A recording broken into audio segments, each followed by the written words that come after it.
What's up, everyone? I'm Megan Sullivan here with Vince Ingenuito, and we're here to talk about Borderlands: The Handsome Collection.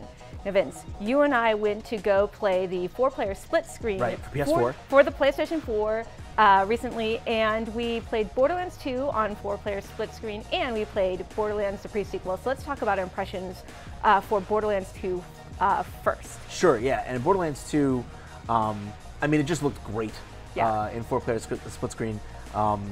Even just on the title screen, it like the game, like a Handsome Collection, just needs to be said. It looks pretty much just like it looks great. It looks just like you're playing it on a PC with maxed out settings, which is terrific. It's nice to be able to have that experience because once you've had that experience, going back is tough. For real. Yeah, but being able to have that nice high frame rate, it looked like it was running in 60 almost all the time to me for Borderlands 2.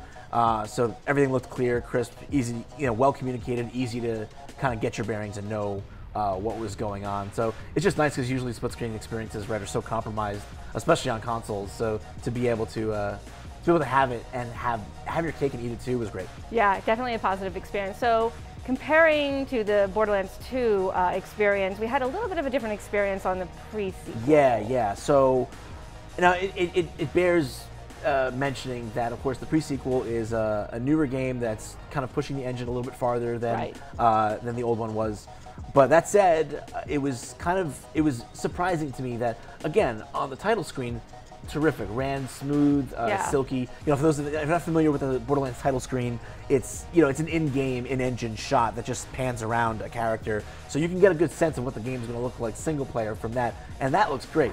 Once we got into the 4-player split screen, the frame rate dropped very significantly, especially when we were in kind of some of those hectic firefights that pre-sequel puts you in, with all the laser effects and all the ice effects and people jumping around everywhere, and all the low gravity stuff.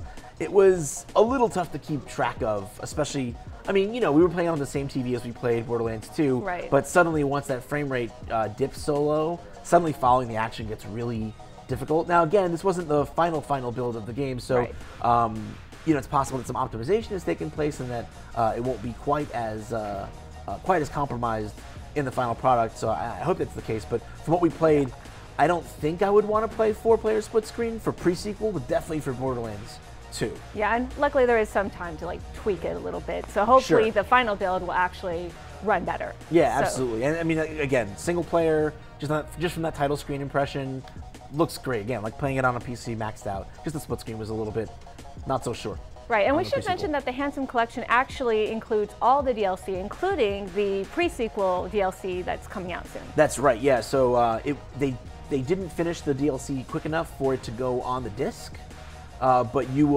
all people who buy the Handsome Collection on the 24th will also be able to download the 4th DLC for free. So it'll be all the DLC for Borderlands 2 and all the DLC for the pre-sequel. Which is quite a package. All right, well, thank you, Vince, for all your Borderlands needs. Keep it locked here to IGN.